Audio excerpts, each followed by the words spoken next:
Mateus 5, versículo 5, a terceira das bem-aventuranças, diz assim: Bem-aventurados os mansos, porque herdarão a terra.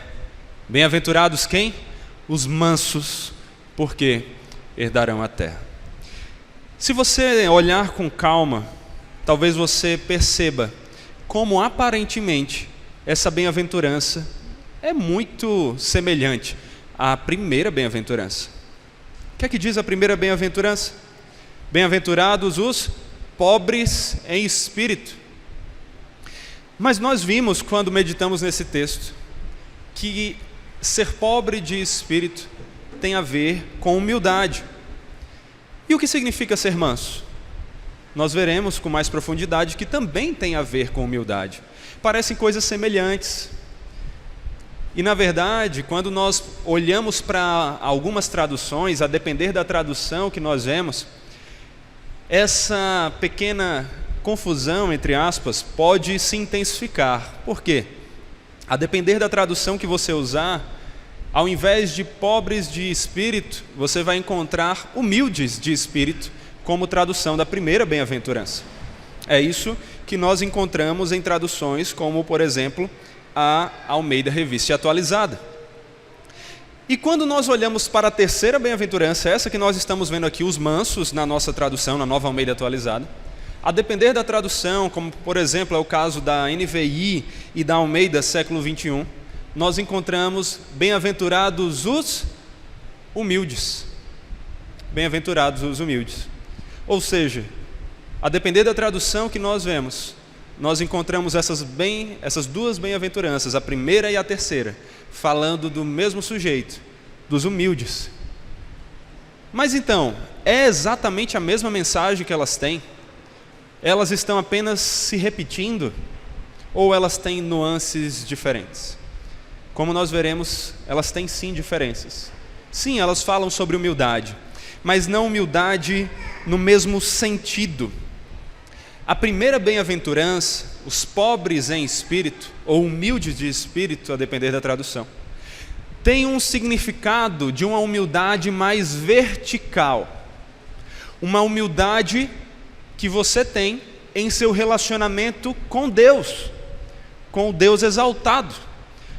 Uma humildade, então, vertical nesse sentido.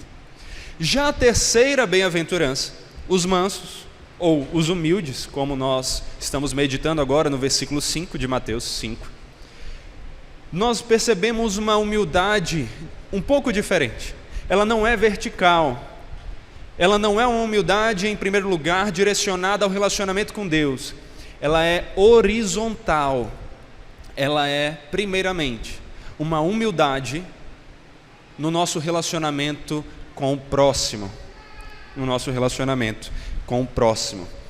Então aqui nós percebemos que sim, elas têm uma mensagem semelhante. As duas apontam para a necessidade de que o habitante do reino, aquele que foi salvo por Cristo, do reino das trevas para o reino da maravilhosa luz, os cristãos, ela nos ensina, essas duas bem-aventuranças nos ensinam que nós devemos ser humildes. Mas quando meditamos na primeira bem-aventurança, aprendemos como sermos humildes em relação ao Senhor, em nosso relacionamento com o Senhor. E por que temos que ser assim?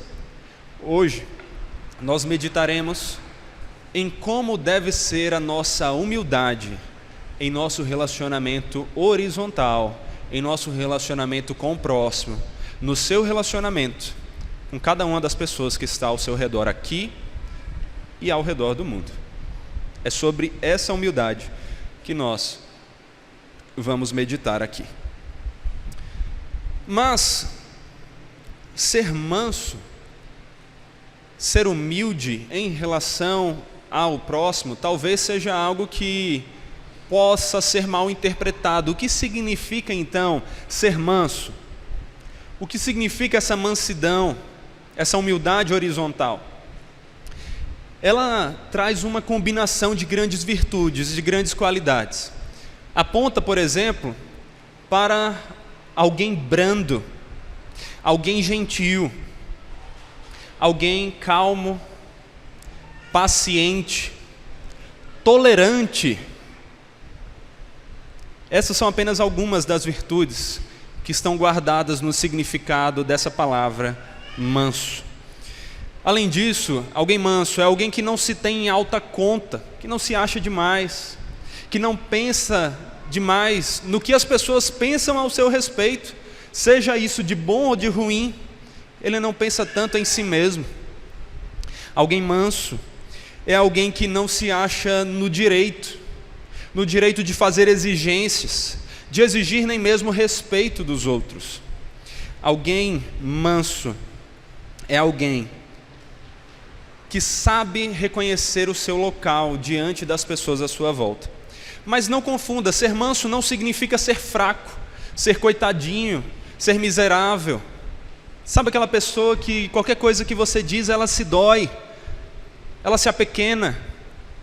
Não é dessa fraqueza que a mansidão bem-aventurada está falando. Ser manso não é ser fraco. Ser manso é mesmo você sabendo que tem força, reconhecer que não tem o direito de usá-la, e então, com humildade, ao invés de retribuir mal com mal, devolver com o bem. Ao invés de dizer quem é você para falar isso sobre mim, ouvir pacientemente, dar a outra face, tolerar as ofensas, não retribuir o mal com o mal. Isso aqui é ser manso.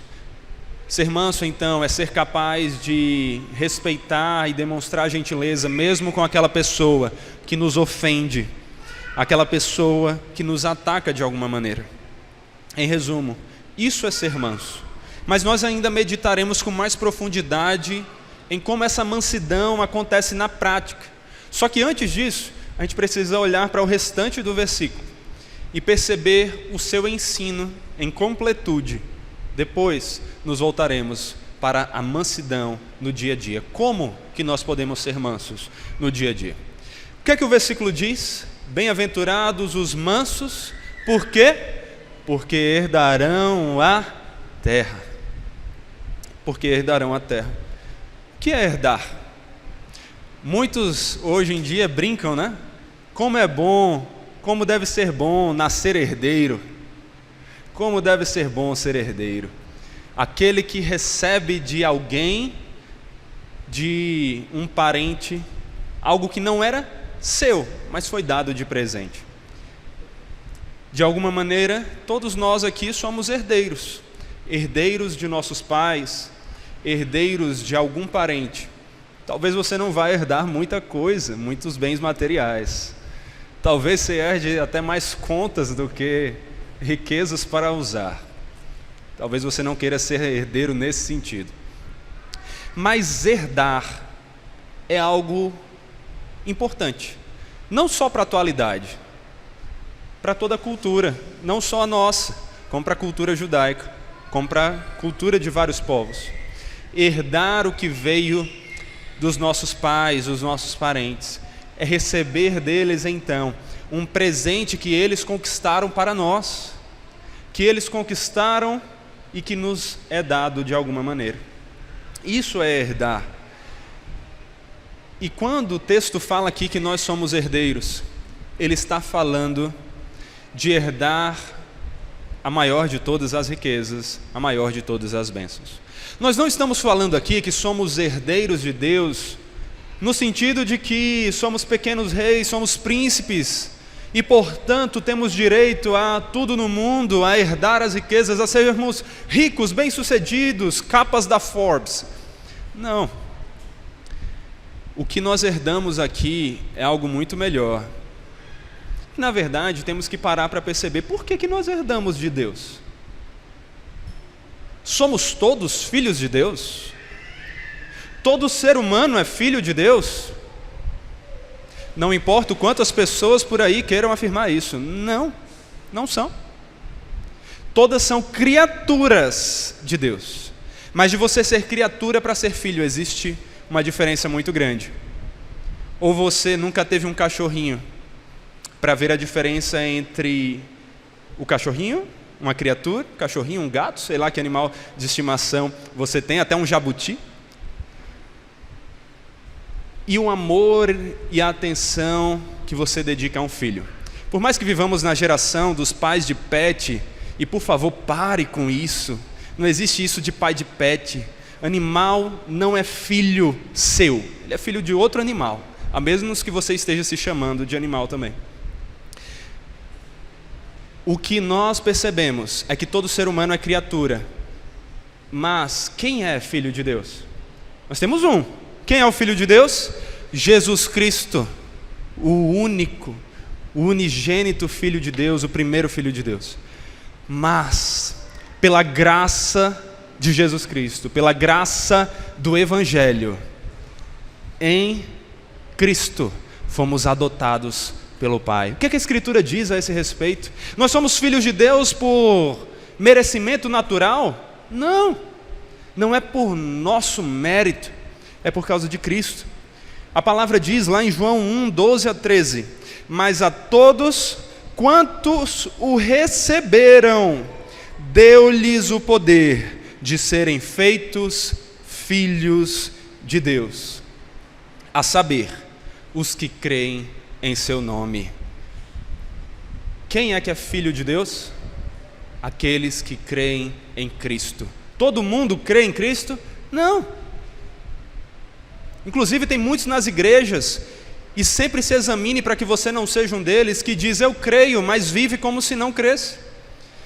Aqueles que verdadeiramente creem e demonstram em sua vida o viver assim, esses receberam a graça de serem chamados filhos de Deus. O versículo continua e diz: os quais não nasceram do sangue, nem da vontade da carne, nem na vontade do homem, mas da de Deus. Não foi por mérito seu que você creu, a fé é um dom de Deus. Não foi por mérito seu então que você se tornou filho de Deus, foi pela graça imerecida do Deus que faz tudo conforme o conselho da sua soberana e perfeita vontade. Por causa dele, em Cristo, você se tornou filho de Deus, se crê verdadeiramente no nome do seu Senhor. Então isso foi o caminho pelo qual nós nos achegamos e nos tornamos filhos de Deus. E nesse sentido é que nós somos herdeiros do Senhor. Quem é o herdeiro por merecimento? Cristo Jesus. Ele é o herdeiro, ele é o dono de tudo, ele é o Rei Supremo. Não há 1 centímetro quadrado de toda a criação sobre o qual Cristo, que é soberano sobre todos, não possa dizer: é meu, é meu.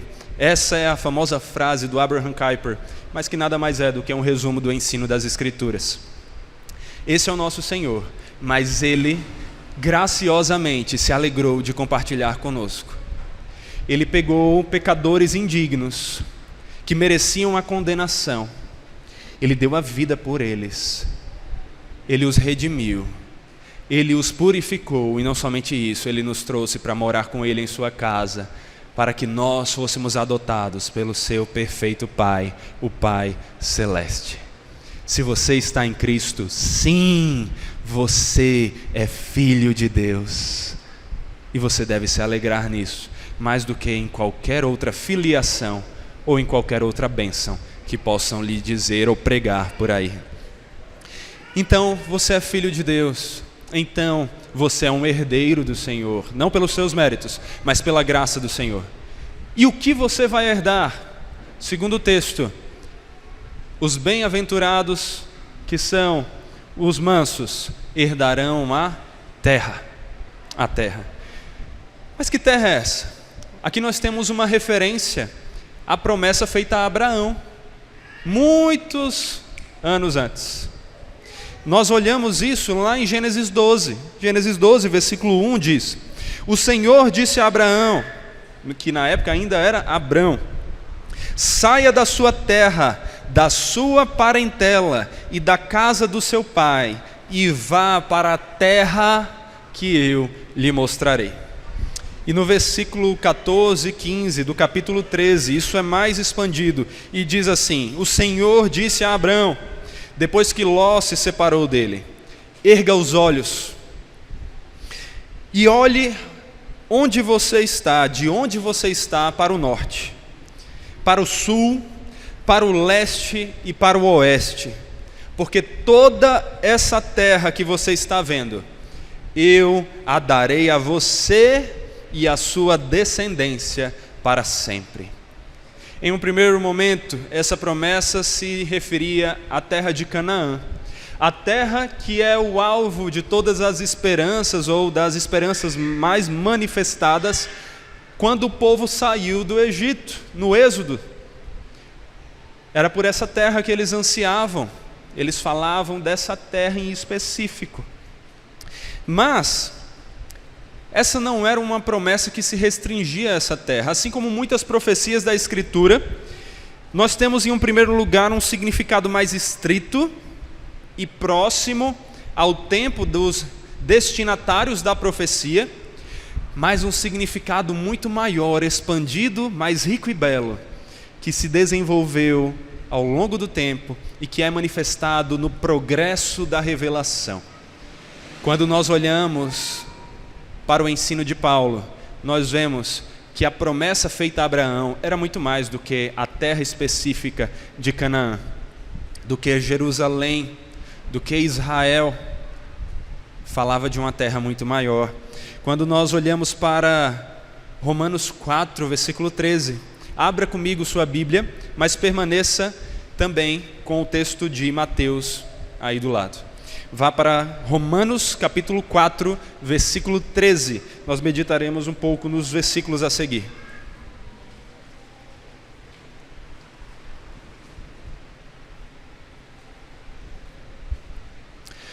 Romanos 4, versículo 13, diz assim: a promessa de que seria herdeiro do mundo, não veio a Abraão ou a sua descendência por meio da lei, e sim por meio da justiça da fé. Herdeiro do quê? Da terra de Canaã? Do mundo inteiro. Não era uma promessa restrita a uma faixa de terra, mas ao mundo inteiro, o mundo que nós habitamos. E essa não era uma promessa feita apenas a Abraão, era toda a sua descendência. Mas quem é a descendência de Abraão? Talvez você diga: poxa, mas eu não sou judeu, eu não sou israelita. Ok, também não sou. Só se eu tenho uma descendência lá atrás que se perdeu. Mas perceba, quem é a descendência de Abraão? Será que o significado da terra prometida foi o único que foi expandido? Não, o significado da descendência também foi, e muito. Olhe para o versículo 14. Pois, se os da lei é que são herdeiros, anula-se a fé e cancela-se a promessa. Porque a lei suscita a ira, mas onde não há lei também não há transgressão. Essa é a razão porque provém da fé, para que seja segundo a graça, a fim de que a promessa seja garantida para toda a descendência. Olhe agora com atenção. Não somente a descendência que está no regime da lei, não somente aos judeus, ao povo étnico, mas também a descendência que tem a fé que Abraão teve, porque Abraão é pai de todos nós. Paulo está escrevendo não somente para judeus, para não judeus também, para gentios. Nós estamos incluídos nessa promessa, nessa descendência. Por quê? Porque temos a mesma fé de Abraão. E o texto continua. Como está escrito: eu o constituí por pai de muitas nações, diante daquele em quem Abraão creu, o Deus que vivifica os mortos e chama à existência as coisas que não existem. Por causa de Deus, por causa de Cristo, graça, nós somos feitos herdeiros dessa promessa de terra, Fazemos parte da descendência de Abraão, aquele que foi o representante que recebeu essa maravilhosa promessa. Somos herdeiros não só de Canaã, mas do mundo inteiro. E não é só essa passagem que diz isso, e aqui nós precisamos meditar mais. Como a Bíblia fala muito mais no Novo Testamento a respeito da descendência de Abraão por meio da fé, do que de uma descendência étnica, como se os judeus tivessem mais importância do que nós temos. Olha o que é que diz agora em Romanos 9, versículos 6 a 8, mas nesse caso apenas me ouça, porque vamos passar por alguns textos. E não pensemos que a palavra de Deus falhou, porque nem todos os de Israel são de fato israelitas, nem por serem descendentes de Abraão, são todos filhos. Paulo está dizendo aqui, olha, não são todos os que têm o mesmo sangue, descendência étnica, israelita, judeu, nem todos eles são descendência de Abraão. Não a descendência que realmente importa. E aí é continuado o texto. Pelo contrário, por meio de Isaque será chamada a sua descendência. Isto é, não são os filhos da carne que são os filhos de Deus, mas os filhos da promessa é que são contados como descendência. Você tem a mesma promessa que Abraão, você tem a mesma esperança, você confia no Messias, no Senhor Salvador, e nele é que você receberá essa terra. Gálatas 3, versículos 7 a 8 diz: saibam, portanto, que os que têm fé é que são os filhos de Abraão. Os que têm fé é que são os filhos de Abraão.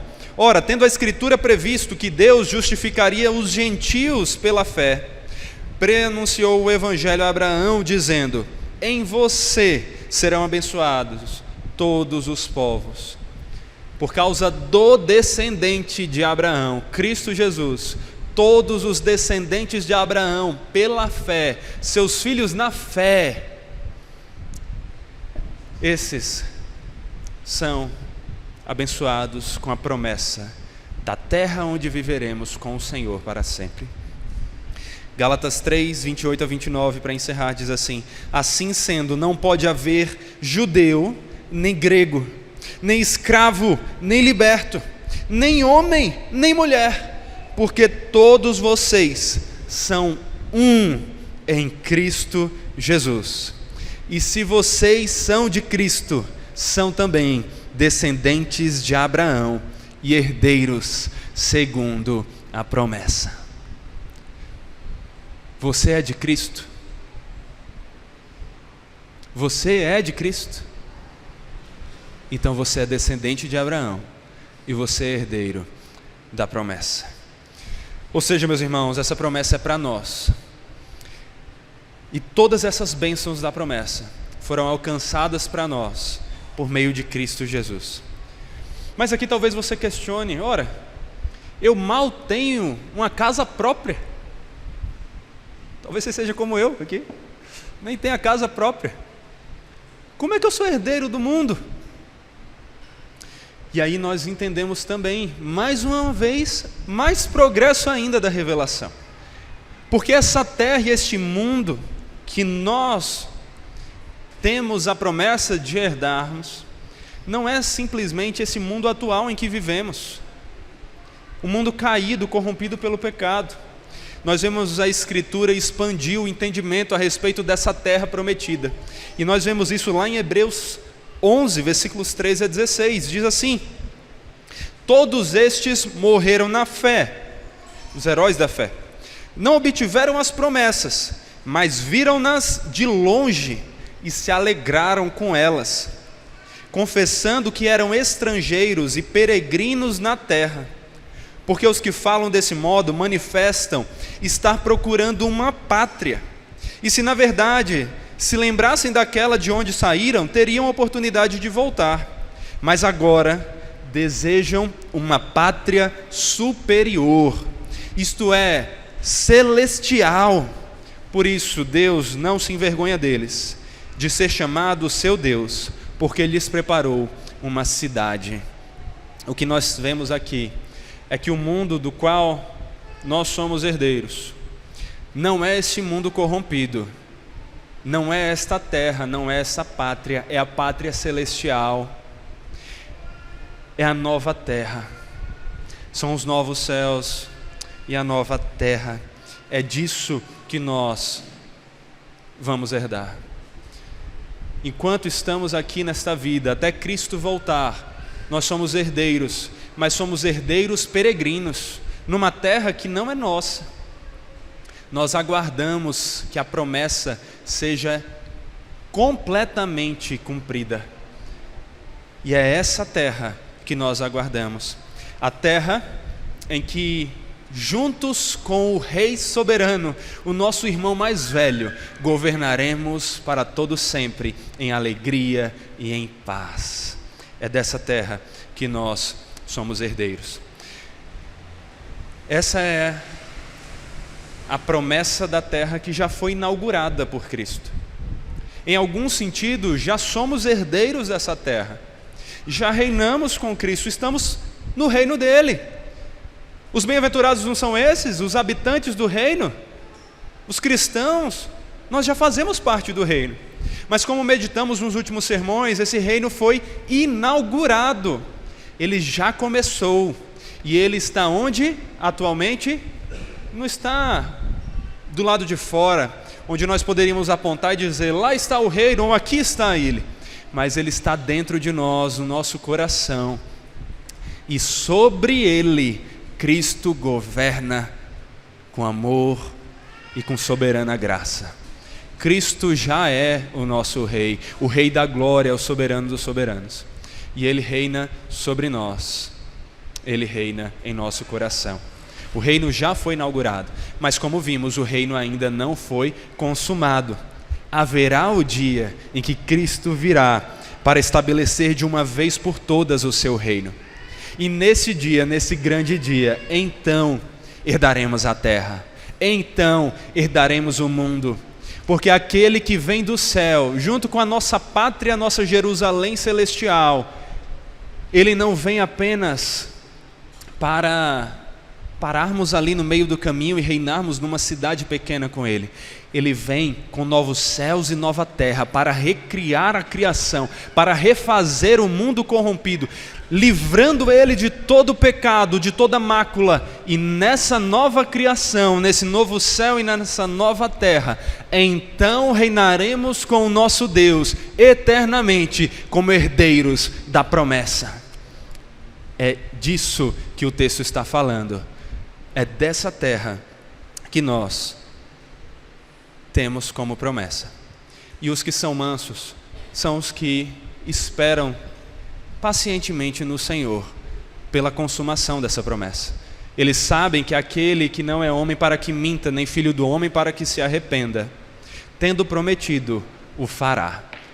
Ele prometeu e ele cumprirá, que no dia de Cristo Jesus reinaremos com ele em nossa terra, nossa nova terra, na terra do Senhor. Os mansos são que agora esperam no Senhor. Aqui Jesus mais uma vez contraria as expectativas dos judeus, que esperavam nos seus dias que o Messias fosse um combatente, um guerreiro poderoso que viesse e colocasse fim a todas as outras nações por meio do seu poder e da imposição, e então estabelecesse o seu reino, e então eles herdariam a terra e governariam com o Messias. Mas não foi isso que Cristo fez, não naquele momento.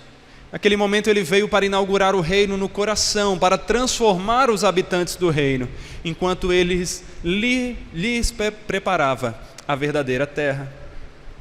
E aqui nós vemos que essa terra que nós esperamos pacientemente, sabendo que em meio às lutas e perseguições, em meio às ofensas deste mundo caído, cheio de pecadores não redimidos, que não lutam contra o pecado, mas se atiram por meio dele sobre nós.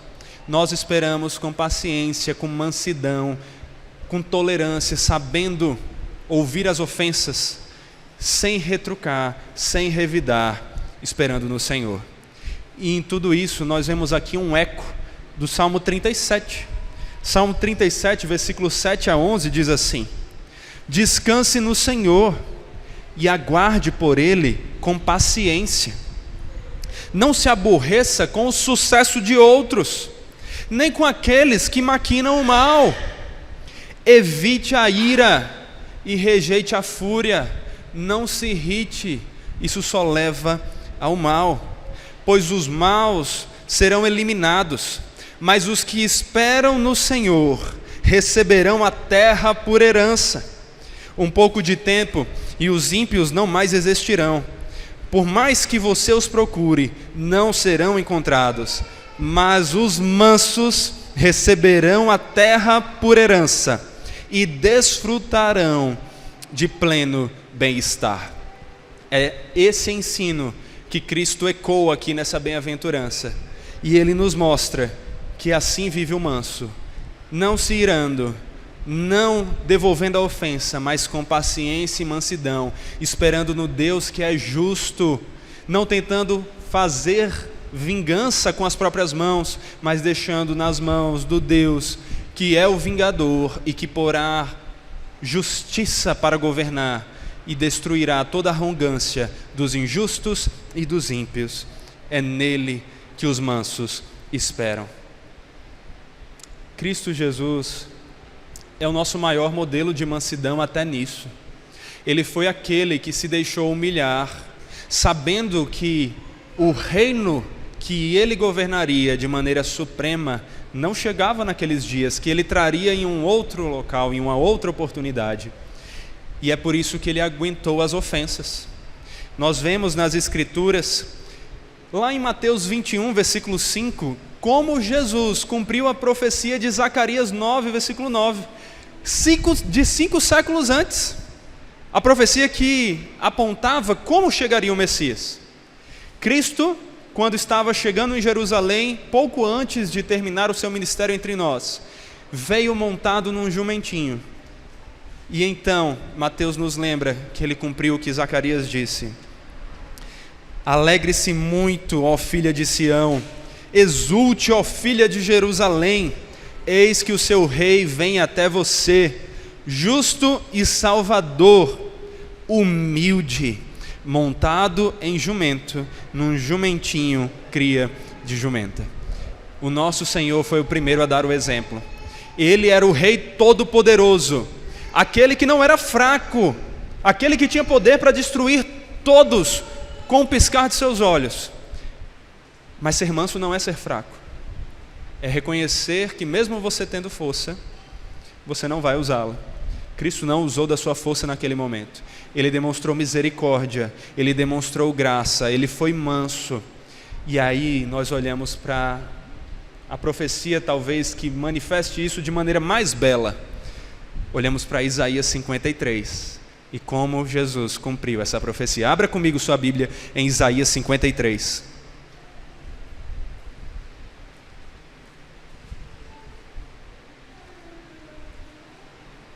Isaías 53.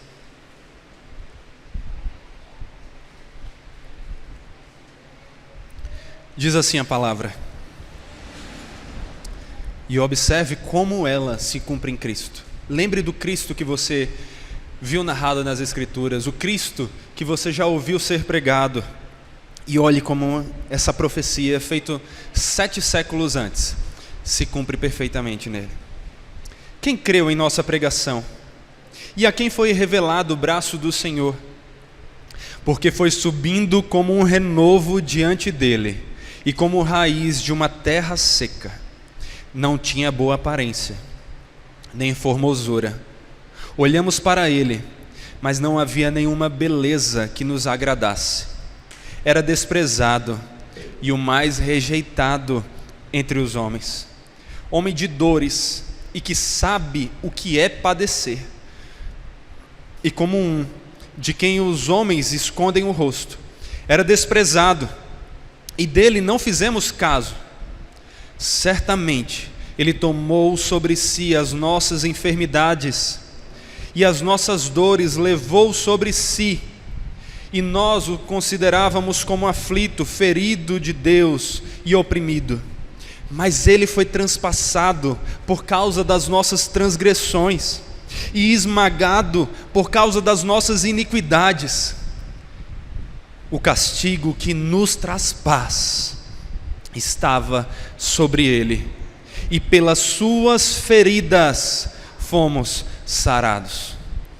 Todos nós andávamos desgarrados como ovelhas, cada um se desviava pelo seu próprio caminho, mas o Senhor fez cair sobre ele a iniquidade de todos nós. Ele foi oprimido e humilhado, mas não abriu a boca. Como cordeiro foi levado ao matadouro, e como ovelha muda diante dos seus tosquiadores, ele não abriu a boca. Pela opressão e pelo juízo ele foi levado, e de sua linhagem quem se preocupou com ela? Porque ele foi cortado da terra dos viventes, foi ferido por causa da transgressão do meu povo. Designaram-lhe a sepultura com os ímpios, mas com o rico esteve na sua morte. Embora não tivesse feito injustiça, e nenhum engano fosse encontrado em sua boca, todavia ao Senhor agradou esmagá-lo, fazendo-o sofrer. Quando ele der a sua alma como oferta pelo pecado, verá a sua posteridade e prolongará os seus dias. E a vontade do Senhor prosperará nas suas mãos. Ele verá o fruto do trabalho de sua alma e ficará satisfeito. O meu servo, o justo, com o seu conhecimento justificará a muitos, porque as iniquidades deles levará sobre si. Por isso eu lhes darei a sua parte com os grandes, e com os poderosos ele repartirá o despojo, pois derramou a sua alma na morte, e foi contado com os transgressores. Contudo, levou sobre si os pecados de muitos, e pelos transgressores intercedeu. Olhe para isso, olhe para o Evangelho, olhe para Cristo, e veja se não foi tudo isso que ele cumpriu. O Deus poderoso e soberano, que deixou que homens fracos o humilhassem. O Deus santo, que se fez homem no mundo caído em pecado, e se deixou condenar pelo pecado de cada um de nós aqui. O Deus que merecia todas as bênçãos, mas recebeu a condenação que você merecia. E em tudo isso ele se alegrou. Mesmo em meio à dor e seus sofrimentos, ele sabia que ele venceria a morte. E nele nós somos sarados. Esse é o manso, o perfeitamente manso e humilde. Ele é o nosso Senhor, e é nele que nós temos a bem-aventurada salvação. O que é isso aqui, meus irmãos, senão um exemplo perfeito de mansidão? O exemplo que nós devemos seguir, o exemplo do Senhor bem-aventuradamente manso. Esse é o nosso Senhor. Mas como seguir esse exemplo? Como nos tornamos mansos? Será que é fruto de autoanálise, de reprimir os nossos sentimentos, de consultas com o psicólogo, terapias de controle? Não, não é algo natural. A mansidão descrita aqui, na verdade todas as bem-aventuranças, como nós já vimos, não é algo que naturalmente vem de nós, ela é algo espiritual. Essa mansidão não é a que as outras pessoas, algumas outras pessoas aparentam ter. Pessoas naturais, pessoas sem Deus, pessoas sem o Espírito de Deus, podem até aparentar ser mansas, mas elas não são. Não são. Elas não acham que realmente não têm direitos. Pelo contrário, o que elas acham é que, mesmo tendo direitos, elas foram virtuosas o suficiente para abrir mão dos seus direitos para o bem da sociedade. É isso que essas supostas pessoas mansas têm. Mas aqui, meus irmãos, nós vemos que não é a mansidão que o texto está falando. A verdadeira mansidão é advinda do próprio Deus. É advinda da ação do Espírito em nós.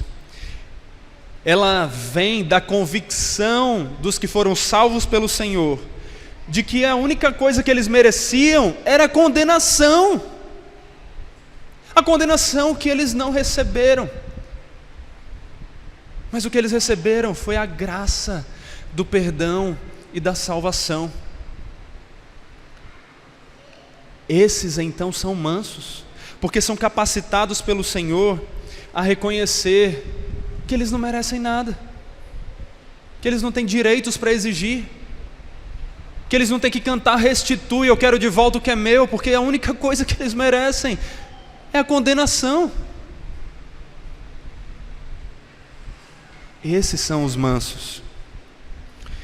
Pessoas que foram salvas, que foram alvos dessas bênçãos, que entendem o que significa o Evangelho, sabem que não tem direito de ficar exigindo nada, nem diante de Deus, nem diante do próximo. Elas sabem que não tem nenhum suposto direito para exigir. Por isso elas não vivem contendendo, porque elas sabem que não tem direito a nada. Além disso, elas não são mansas pensando no bem da sociedade, em primeiro lugar, mas em primeiro lugar, por causa da glória de Deus, porque elas entendem que esse Deus que a salvou merece toda a glória, merece obediência, merece santidade, merece servos que o agradem. Então a pessoa é verdadeiramente mansa quando ela entende esse Deus perfeito que a salvou, que foi manso e misericordioso com elas, e ao invés de retribuir o mal que elas fizeram, lhes deu o bem que Cristo conquistou graciosamente. Isso é ser manso, é entender o Evangelho, e é uma ação do Espírito Santo em nós. Qual é o fruto do Espírito? O que é que a Escritura diz? A Bíblia diz que há um fruto do Espírito, mas que ele se manifesta em várias facetas, em várias realidades. E quando nós olhamos lá para Gálatas 5, versículos 22 a 23, nós vemos a descrição desses frutos, desse fruto e de suas características. O fruto do Espírito é amor, é alegria, é paz, é longanimidade, benignidade, bondade. Mas o fruto do Espírito, além de tudo isso, além de fidelidade, além de domínio próprio, é mansidão. É mansidão. Inclusive a mesma palavra usada aqui em nosso texto. Quem pode ser manso para ser bem-aventurado, como o texto está nos dizendo aqui? Aqueles que têm o Espírito Santo. Mas o Espírito Santo não é conquistado por méritos de alguém. Ele é dado graciosamente por Cristo Jesus aos seus eleitos, às suas ovelhas, para que elas trilhem os seus caminhos e consigam entender os comandos de sua voz. Manso é o habitante do reino. É o bem-aventurado, alegre e abençoado que foi transportado do reino das trevas para o reino da luz de Cristo Jesus. Esse é manso, porque o Espírito Santo o sela para a justiça, o santifica e o transforma, e lhe faz frutificar em mansidão, em mansidão. O que nos mostra que ninguém que não seja verdadeiramente cristão é manso no sentido bem-aventurado. Não sabe que não tem direitos para exigir, acha que está abrindo mão dos direitos que tem. Não faz pelo motivo certo da glória de Deus, mas pelo suposto bem da sociedade. Eles não são mansos. Mas também aprendemos aí que todo cristão é bem-aventurado, é manso, porque todo cristão tem o Espírito Santo. Não acredite no que algumas igrejas dizem por aí, que ser batizado com o Espírito é um suposto falar em línguas que ninguém entende. Aquilo não é manifestação do Espírito Santo. Manifestação do Espírito é uma vida de fé frutífera no Senhor Jesus, de reconhecer que Ele é o Senhor, de amá-lo, desfrutar do amor dele e de viver para ele, grato pela salvação que recebeu. O que as Escrituras nos mostram é que todos nós somos batizados em um Espírito, o Espírito Santo de Jesus. Todo aquele que é salvo, só é salvo porque o Espírito lhe deu nova vida, regenerou e santificou.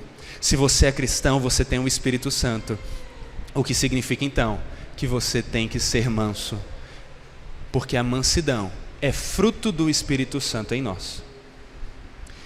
Nós vemos aqui então que a mansidão não é algo que nós produzimos pelos nossos méritos, mas é algo que nós buscamos capacitados pelo próprio e perfeitamente manso Senhor Jesus. E que Ele então nos dá como fruto da ação do Espírito em nós. Você quer ser manso? Se você não quer, é porque o Espírito ainda nem agiu em você. Se arrependa, clame ao Senhor. Mas se você quer, mesmo que ainda não esteja conseguindo, clame ao Senhor e Ele lhe santificará, Ele fará frutificar no espírito de mansidão. Clame ao Senhor, é Ele que vai capacitar. Qualquer uma das bem-aventuranças é assim. Não produzimos pelos nossos méritos, mas porque fomos salvos, o próprio Salvador nos capacita a tê-las. Seja manso, frutifique em mansidão. E como que você faz isso? Que exemplos práticos nós poderíamos dizer sobre o que é ser manso? Lembra que eu falei que nós voltaríamos a refletir sobre o significado de mansidão, do que é ser manso? Vamos olhar para isso. O que é ser manso? Que características práticas alguém manso demonstra? Podemos falar, por exemplo, da disposição para aprender. Da disposição para aprender. Alguém que é verdadeiramente manso não é arrogante, não é soberbo, não é alguém que acha que sabe de tudo. Ele quer aprender com os outros, ouvir os outros. Ele sabe que tem muito a aprender com as pessoas à volta dele. Como Martyn Lloyd-Jones afirma, ser manso significa que estamos dispostos a ouvir e aprender, que fazemos tão pequena ideia de nós mesmos e de nossa capacidade, que estamos prontos a dar ouvidos aos nossos semelhantes. E acima de tudo, devemos estar prontos a deixar-nos ensinar pelo Espírito, a deixar-nos guiar pelo próprio Senhor Jesus Cristo. A mansidão sempre implica em um espírito que se deixa ensinar. É novamente o caso que pode ser visto na experiência do Senhor Jesus. Embora ele fosse a segunda pessoa da bendita Trindade Santa, ele tornou-se homem, humilhando-se deliberadamente até o ponto de depender inteiramente do que Deus lhe conferisse, do que Deus lhe ensinasse e do que Deus lhe dissesse para fazer. Cristo humilhou-se a fim de chegar a esse ponto, e é isso que se deve entender por mansidão. Precisamos estar preparados para aprender e escutar. Sobretudo, devemos render-nos à orientação do Espírito Santo. Ser manso é não achar que já sabe de tudo, que já pensou em todas as possibilidades, que confia no seu próprio entendimento, mas confia no Senhor, e que o Senhor nos ensina por meio de outras pessoas também. Isso é ser manso. Ser manso não é ficar cheio de pena de si mesmo. E nossa, como a nossa geração tem disso, de coitadinhos, de pessoas que vivem sofrendo e chamando atenção para a sua própria dor. Não é ficar com pena de si mesmo, nem ficar querendo que os outros apontem para você, ó, coitado de você. E aqui nós vemos mais uma vez o Lloyd-Jones fazendo um comentário interessante. Autocomiseração, o lamentar por si mesmo. Quantas horas, quantos anos desperdiçamos lamentando-nos? Todavia, o homem que se tornou manso pôs um ponto final em tudo isso. Em outras palavras, ser manso significa que o indivíduo se anulou completamente, como se não tivesse direitos e nem merecimentos, seja no que for. Tal indivíduo já percebeu que ninguém poderá causar-lhe qualquer dano. John Bunyan expressou admiravelmente bem a situação quando escreveu: aquele que já está caído não precisa temer a queda. Aquele que já está caído não precisa temer a queda.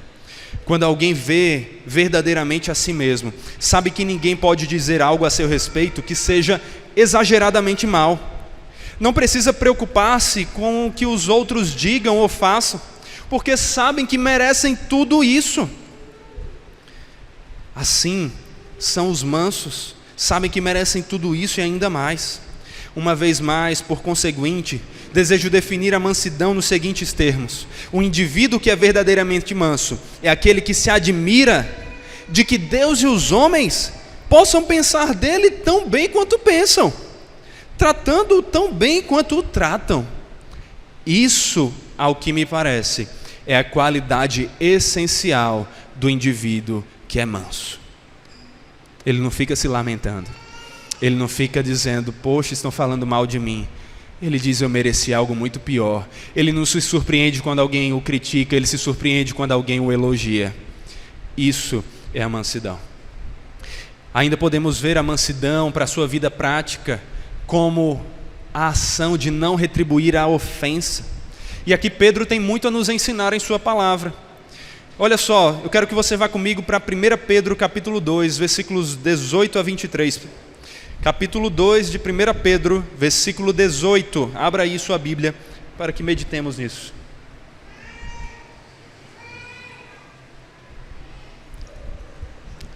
Pedro 2,18 está falando primeiramente daqueles servos, dos escravos na época, mas se aplicam com toda certeza a qualquer cristão. E diz assim: servos, sejam obedientes ao Senhor de vocês, com todo o temor, e não somente se ele for bom e cordial, mas também se for mal, porque isto é agradável a Deus, que alguém suporte tristezas. O que é agradável a Deus? Que alguém suporte tristezas, sofrendo injustamente, por motivo de sua consciência para com Deus. Pois que glória há, se pecando e sendo castigados por isso, vocês suportam com paciência. Se, entretanto, quando praticam o bem, vocês são igualmente afligidos e suportam com paciência, isto é agradável a Deus.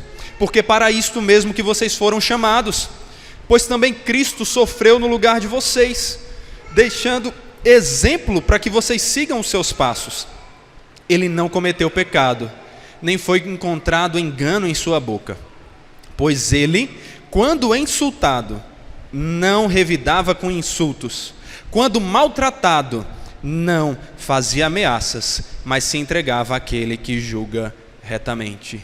Olha o exemplo aí de como nós não devemos devolver o mal. Mas ele continua, Pedro nos traz bastante ensinamento a respeito disso. Vá agora para o capítulo 3, versículo 8, ainda da mesma epístola, 1 Pedro 3, 8.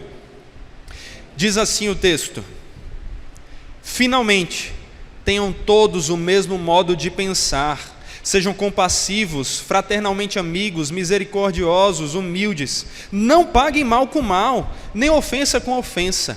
Pelo contrário, respondam com palavras de bênção, pois para isto mesmo vocês foram chamados, a fim de receberem bênção por herança. Pois aquele que quer amar a vida e ter dias felizes, refreia a língua do mal, e evite que seus lábios falem palavras enganosas. Afaste-se do mal e pratique o bem. Busque a paz e empenhe-se por alcançá-la. Porque os olhos do Senhor repousam sobre os justos, e os seus ouvidos estão abertos às suas súplicas, mas o rosto do Senhor está contra aqueles que praticam o mal. Ora, quem há de maltratá-los se vocês forem zelosos na prática do bem? Mas, mesmo que venham a sofrer por causa da justiça, vocês são bem-aventurados. Não tenham medo de ameaças, nem fiquem angustiados. Pelo contrário, santifiquem a Cristo como Senhor no seu coração, estando sempre preparados para responder a todo aquele que pedir a razão da esperança que vocês têm. Mas façam isso com mansidão e temor, com boa consciência, de modo que naquilo em que falam mal de vocês, fiquem envergonhados, esses que difamam a boa conduta que vocês têm em Cristo. Porque se for vontade de Deus, é melhor que vocês sofram por praticarem o bem, do que praticando o mal. Pois também Cristo padeceu uma única vez pelos pecados, o justo pelos injustos, para conduzir vocês a Deus, mortos sim na carne, mas vivificado no Espírito. Quanta riqueza de ensinamentos. Isso é a mansidão. É o espírito de alguém que sabe que quando é humilhado, ofendido, o servo não é maior do que o seu Senhor. Se Cristo, Deus soberano, se deixou ser assim, que dirá nós, seus servos? Devemos retrucar com amor, com graça, as ofensas que recebemos. Mas ao mesmo tempo, ser manso não é também a tolerância defendida pela nossa sociedade, que é tolerante para com tudo, com todos os erros, menos contra a intolerância contra o pecado. A mansidão não é a que tolera o pecado e finge que ele não existe. As Escrituras nos mostram que a mansidão bem-aventurada nos capacita a viver em santidade. E mansidão sem santidade não deve ser buscada. É isso que Hebreus nos diz, Hebreus 12:14. Procurem viver em paz com todos. Olha o que o texto está dizendo. Procurem viver em paz com todos. Aí você talvez diga, mas no mundo onde as pessoas gostam muito do pecado, para viver em paz eu tenho que abrir mão da minha santidade. Eu tenho que tolerar alguns pecados. O texto diz que isso não é contraditório com o restante do ensino. Procurem viver em paz com todos e busquem santificação.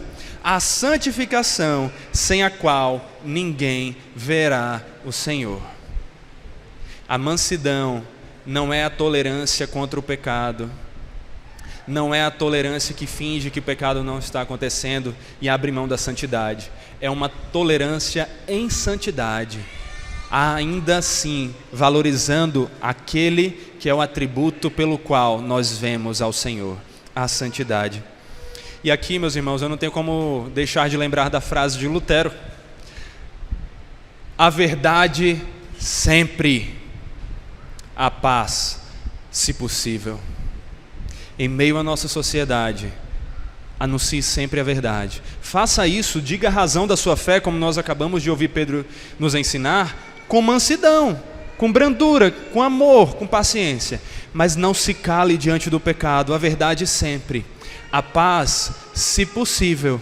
Se for possível você manter a paz enquanto você mostra a gravidade do pecado, então lute por essa paz, mas nunca tenha paz, porque você fechou os olhos para o pecado, seu ou das pessoas à volta.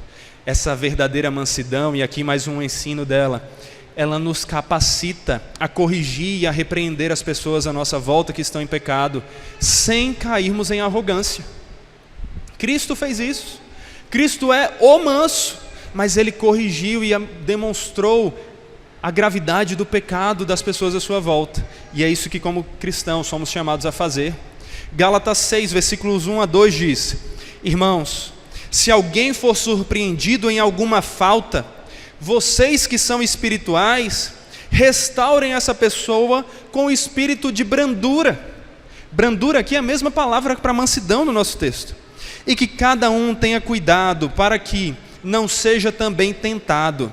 Levem as cargas uns dos outros, e assim estarão cumprindo a lei de Cristo.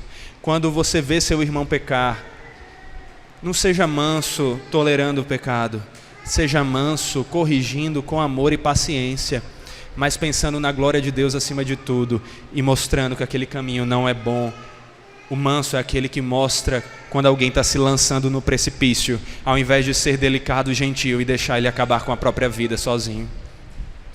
Nós vemos isso também em 2 Timóteo 2, versículos 24 a 26. O servo do Senhor não deve andar metido em brigas, mas deve ser brando para com todos, apto para ensinar, paciente, disciplinando com mansidão os que se opõem a ele, na expectativa de que Deus lhes conceda não só o arrependimento para conhecerem a verdade, mas também o retorno à sensatez, a fim de que se livrem dos laços do diabo, que os prendeu para fazerem o que ele quer. Quando você observar alguém se desviando dos caminhos do Senhor, não deixe de repreender, repreenda com amor, orando para que o Senhor dê a essa pessoa o dom do arrependimento, faça com que ela então se arrependa dos caminhos de trevas que ela estava seguindo, de obedecer a Satanás e volte para os caminhos do Senhor. É assim que nós somos bênção na vida um do outro. Isso tudo, meus irmãos, é ser manso, porque ser manso é ser alguém que batalha pela unidade. Se você é manso, você batalha pela unidade. Efésios 4, do 1 a 6. Por isso eu, prisioneiro no Senhor, peço que vocês vivam de maneira digna da vocação a que foram chamados, com toda humildade e mansidão, com longanimidade, suportando uns aos outros em amor, fazendo tudo para preservar a unidade do Espírito no vínculo da paz. E Colossenses 3, versículo 12 diz: portanto, como eleitos de Deus, santos e amados, revistam-se de profunda compaixão, de bondade, de humildade e de mansidão, de paciência. Suportem-se uns aos outros, perdoem-se mutuamente, caso alguém tenha motivo de queixa contra outra pessoa. Assim como o Senhor perdoou vocês, perdoem também uns aos outros. Acima de tudo isto, porém, esteja o amor, que é o vínculo da perfeição. Que a paz de Cristo seja o árbitro no coração de vocês, pois foi para essa paz que vocês foram chamados em um só corpo, e sejam agradecidos. Que a palavra de Cristo habite ricamente em vocês. Instruam e aconselhem-se mutuamente em toda sabedoria, louvando a Deus com salmos, hinos e cânticos espirituais, com gratidão no coração. E tudo o que fizerem, seja em palavra, seja em ação, façam em nome do Senhor Jesus, dando por Ele graças a Deus Pai. Isso é ser igreja, Igreja Batista Reformada de Jundiaí. E você que também não é ainda membro dessa igreja, é membro de outra, seja igreja na sua igreja local, com as pessoas com quem você fez um pacto de membresia. Isso aqui é ser igreja, é ser manso, é ser paciente, é saber ouvir a ofensa e não retrucar com outra ofensa, mas também não fingir que não houve nada, corrigir em amor, ensinando, aconselhando, admoestando, segundo a palavra, para que Deus seja glorificado em tudo isso. Ser manso é, como Paulo diz, é sujeitar-se uns aos outros no temor de Cristo. É a essência. Nós somos chamados a nos sujeitarmos uns aos outros. Somos chamados para sermos mansos, e ser manso é pensar que os outros têm mais direitos do que nós temos. É o que Paulo diz lá em 1 Coríntios 10, 24. Ninguém busque o seu próprio interesse, e sim o do outro. E o que Filipenses 2, do 1 ao 4 diz: portanto, se existe alguma exortação em Cristo, alguma consolação de amor, alguma comunhão do Espírito, se há profundo afeto e sentimento de compaixão, então completem a minha alegria, tendo o mesmo modo de pensar, tendo o mesmo amor, sendo unidos de alma e mente. Não façam nada por interesse pessoal ou vaidade, mas por humildade, cada um considerando os outros superiores a si mesmo, e não tendo em vista somente os seus próprios interesses, mas também os dos outros. Isso é ser manso. Isso é ser manso na prática, e é assim que você é chamado a ser. Mas se ao invés de ser manso, você permanecer na sua arrogância, na sua autoindependência, achando que sabe de tudo, achando que ninguém sabe melhor do que você das coisas, tomando suas decisões sozinho, não pensando na vontade do Senhor, nem nas instruções que o Senhor te traz através de pessoas que pregam a palavra para você. Se você não dá ouvidos a um manso, mas arrogantemente ouve os soberbos do mundo, você está sozinho. Você está tentando conquistar o mundo pelas suas forças, pelos seus próprios méritos, batalhar completamente só, tentando ganhar a vida pelos seus próprios esforços. Mas foi o próprio Cristo que disse: aquele que tentar salvar a vida, esse a perderá. Se você tenta salvar a sua vida pela sua sabedoria, pelas suas ações, pelos seus méritos, ao invés de se entregar reconhecendo a sua pequenez, ao Deus manso que oferece misericórdia e salvação, ao invés de retribuir o mal que você fez, então você terá salvação. Então você estará em Cristo. Então você desfrutará da verdadeira bem-aventurança, do relacionamento com o Senhor.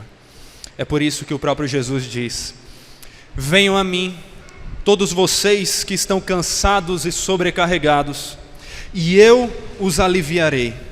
Tomem sobre vocês o meu jugo e aprendam de mim, porque sou manso e humilde de coração, e vocês acharão descanso para a sua alma, porque o meu jugo é suave e o meu fardo é leve.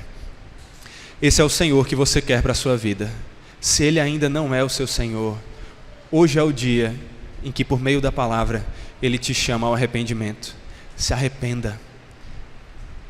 Pare de tentar conquistar a vida pelas suas obras. Você não é bom, você não é suficiente, sozinho você perecerá. Mas a salvação está disponível para todo aquele que invocar o nome do Senhor. Quem invocar o nome do Senhor será salvo. E você então, desfrutando dessa salvação, você aqui que já está desfrutando dessa salvação e do seu Senhor, viva conforme o exemplo dele. Seja manso. Faça o que a Escritura te chama a fazer. Faça o que nós aprendemos ali em Filipenses também. Tenham entre vocês o mesmo modo de pensar de Jesus Cristo, que mesmo existindo na forma de Deus, não considerou o ser igual a Deus como algo que deveria ser retido a qualquer custo. Pelo contrário, se esvaziou, assumindo a forma de servo, tornando-se semelhante aos seres humanos, e reconhecido em figura humana, ele se humilhou, tornando-se obediente até a morte, e morte de cruz. Por isso também Deus o exaltou sobremaneira, e lhe deu o nome que está acima de todo nome, para que ao nome de Jesus se dobre todo o joelho, nos céus, na terra e debaixo da terra, e toda língua confesse que Jesus Cristo é o Senhor, para a glória de Deus Pai. Olhe para Cristo. Olhando para Ele, seremos mansos. Olhando para aquele que é perfeitamente manso, desfrutaremos então da bem-aventurança. Bem-aventurados os mansos, porque herdarão a terra. Bem-aventurado é você, se olhando para aquele que é manso, aprendeu com Ele, capacitado por Ele, viveu em mansidão e sabe que herda graciosamente, através dos méritos dEle, não só uma terra específica, não só um mundo, mas um mundo com o Senhor Jesus, a maior de todas as bênçãos, a alegria eterna com o nosso Deus. Aqui eu quero encerrar com a letra de uma música que nós cantamos aqui vez por outra, a canção Confiança, do Projeto Sola, que nos mostra um pouco dessa mansidão pela qual devemos orar ao Senhor. E aqui, que nós façamos dessa letra uma oração, para encerrarmos esse momento da pregação. Ore comigo enquanto você ouve. Pai, Deus poderoso, tem compaixão de mim. Preciso da tua graça abundante aqui. Quebra meu coração e salva-me de mim. Faz-me bem-aventurado em ti. Pai, Deus de justiça, misericórdia e amor, confesso que me afastei, me esqueci de ti. Eu não sou mais do que os outros, me ensine a ver quem sou. Faz-me doar, ao invés de possuir. Esvazia o meu ego, enche-me de ti. É isso que nós oramos ao Senhor Jesus. Amém. Amém.